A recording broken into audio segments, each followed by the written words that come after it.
নমস্কার, আপনারা দেখছেন ইউএনআই বাংলার। আমি দীপ ওয়েদার আপডেট নিয়ে আবারও আপনাদের সামনে। সকাল থেকেই গোটা পশ্চিমবঙ্গেই মেঘলা আকাশ, তবে বৃষ্টির সম্ভাবনা কি রয়েছে কোথায়? প্রথমে যদি উত্তরবঙ্গের দিক থেকে আমরা শুরু করি, বিহার থেকে মৌসুমি অক্ষরেখা আসাম পর্যন্ত বিস্তৃত বলে উত্তরবঙ্গে কিন্তু ভারী বৃষ্টিপাতের সম্ভাবনা রয়েছে, অর্থাৎ লাল সতর্কতা জারি রয়েছে এখনও উত্তরবঙ্গের 5 জেলায়। কুচবিহার, আলিপুরদুয়ার, জলপাইগুড়ি, কালিম্পং, দার্জিলিং, এই 5 জেলায় কিন্তু এখনও পর্যন্ত লাল সতর্কতা জারি রয়েছে আবহাওয়া দফতর সূত্রে যা খবর, এবং সেখানে অতি ভারী বৃষ্টিপাতের সম্ভাবনা যা দেখা যাচ্ছে। প্রায় 72 ঘন্টা ধরে কিন্তু সেখানে এই অতি ভারী বৃষ্টিপাত হচ্ছে এবং আরও কয়েকদিন চলবে, এমনটাই আবহাওয়া সূত্রে খবর। তার পাশাপাশি যদি আমরা নজর রাখি, উত্তর দিনাজপুর, দক্ষিণ দিনাজপুর এবং মালদা, এই জায়গাতেও কিন্তু হালকা থেকে ভারী বৃষ্টিপাতের সম্ভাবনা রয়েছে, মাফ করবেন, মাঝারি থেকে ভারী বৃষ্টিপাতের সম্ভাবনা রয়েছে। বজ্রবিদ্যুৎ সহ বৃষ্টিপাতের সম্ভাবনা রয়েছে, এমনটাই আবহাওয়া সূত্রে খবর। অন্যদিকে যদি দক্ষিণবঙ্গের দিকে আমরা নজর রাখি, দক্ষিণবঙ্গের আবহাওয়ার দিকে নজর রাখলে মেঘলা আকাশ, কিছু কিছু জায়গায় বিক্ষিপ্তভাবে বৃষ্টিপাত হচ্ছে।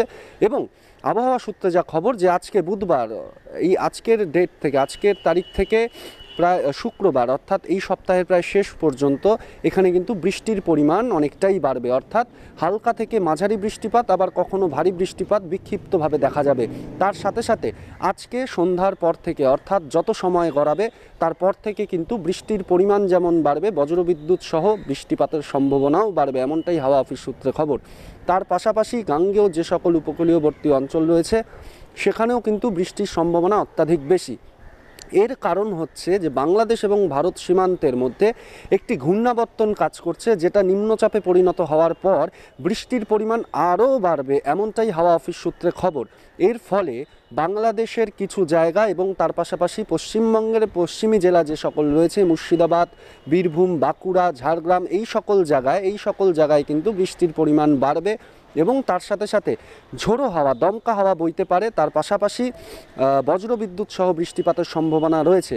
এবং দক্ষিণের, যদি একদম দক্ষিণের দিকে যাই, উত্তর 24 পরগনা, দক্ষিণ 24 পরগনা, এই সকল জায়গায় সেখানেও কিন্তু বৃষ্টির পরিমাণ অনেকটাই রয়েছে, অর্থাৎ যত সময় বাড়বে আজকের পর থেকে তত কিন্তু বৃষ্টির পরিমাণ অনেকটাই বাড়বে। এবং উত্তরবঙ্গের দিকে যদি নজর রাখি, বৃষ্টি এখনও কমার কোনো সম্ভাবনা নেই সেইভাবে, তবে এই সপ্তাহের শেষের দিকে, অর্থাৎ একদম রবিবারের পর থেকে সামনের সোমবার থেকে কিছুটা হলেও বৃষ্টির পরিমাণ কমবে উত্তরবঙ্গে, এমনটাই কিন্তু আবহাওয়া সূত্রে খবর।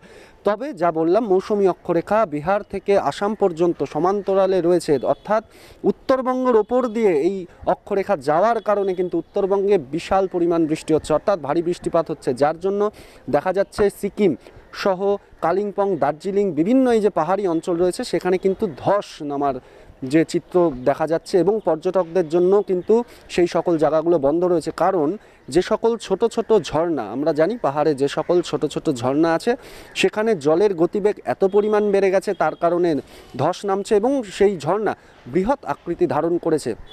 এবং যে জাতীয় সড়ক, রাজ্য সড়ক, সেই সড়কগুলি কিন্তু অনেক ক্ষেত্রেই কিন্তু অনেকটাই দেখা যাচ্ছে ধসের কারণে পুরো ভেঙে গেছে, অর্থাৎ যাতায়াতের যে যান চলাচল, যাতায়াতের বা পরিবহনের ক্ষেত্রেও কিন্তু অনেকটাই ব্যাঘাত ঘটেছে। তার জন্য কিন্তু লাল সতর্কতা জারি উত্তরবঙ্গে বিভিন্ন জায়গায়। এবং যদি বৃষ্টির পরিমাণ দেখি, প্রায় 150 মিলিমিটার বৃষ্টি হয়েছে উত্তরের যে সকল পাহাড়ি অঞ্চল রয়েছে। তারপরে যদি তাকাই আমরা, আলিপুরদুয়ার, শিলিগুড়ি অর্থাৎ জলপাইগুড়ি এবং কুচবিহার, এই সকল জায়গায় কিন্তু প্রায় 121 থেকে 125 মিলিমিটার পর্যন্ত কিন্তু বৃষ্টিপাত হয়েছে। অন্যদিকে কলকাতায় যদি তাকাই, কলকাতায় গতকালকে বৃষ্টিপাত যদি বলি আমরা, প্রায় 20 ঘর থেকে 50 ঘরের মিলিমিটারের মধ্যে কিন্তু বৃষ্টিপাত হয়েছে, তবে এই বৃষ্টিপাত কিন্তু আরও বাড়বে। এবার যদি আমরা দেখি ট্রাফিকের দিক দিয়ে, যে কলকাতা শহরে ট্রাফিক সিস্টেম কীরকম থাকবে, সকাল থেকেই কোনো মিটিং মিছিল বড় কিছু নেই আজকে, তার জন্য যান চলাচল একদম সঠিকভাবে চলবে। তবে যদি ভারী বৃষ্টিপাত হয়, তার কারণে জল জমার কারণে কিন্তু বিভিন্ন জায়গায় গাড়ির গতিবেগে কিছুটা হলেও বাধা পাবে, অর্থাৎ সন্ধ্যের পর থেকে যদি বৃষ্টি পড়ে, ভারী বৃষ্টিপাত হয় কলকাতা শহরে, তাহলে কিন্তু যান চলাচলে একটু ব্যাঘাত ঘটবে এবং জ্যাম লাগার সম্ভাবনা রয়েছে, এমনটাই কিন্তু ট্রাফিক সূত্রে খবর। তার পাশাপাশি যদি আমরা নজর রাখি যে এই বৃষ্টি কবে আবার শান্ত হবে, অর্থাৎ বৃষ্টির পরিমাণ আবার কবে কমবে, শুক্রবারের পর থেকে, অর্থাৎ সামনের যে সোমবার আসছে, সামনের সপ্তাহ থেকে বৃষ্টির পরিমাণ আবারও কিছুটা কমতে পারে, এমনটাই আবহাওয়া সূত্রে খবর। এবং তার পাশাপাশি বৃষ্টির মধ্যে সবথেকে যেটা বড় বিষয় যে ডেঙ্গি নিয়ে, তার জন্য কিন্তু আজকে নবান্নর সাথে বৈঠক আছে, মুখ্য স্বাস্থ্য সচিব যিনি তার সাথে আজকে বৈঠক আছে। সেই বৈঠকে কিন্তু নবান্নের উচ্চপদস্থ আধিকারিক এবং যিনি স্বাস্থ্যের সচিব রয়েছেন পশ্চিমবঙ্গ সরকারের, তিনিও কিন্তু উপস্থিত থাকবে। 12টার থেকে সেই মিটিং শুরু হবে এবং ডেঙ্গি নিয়ে, কলকাতায় যে ডেঙ্গি আতঙ্ক প্রত্যেকবারই ছড়ায় এই বর্ষাকালে, সেই ডেঙ্গি নিয়েও কিন্তু আজকে আলোচনা হবে, এমনটাই কিন্তু সূত্রের খবর।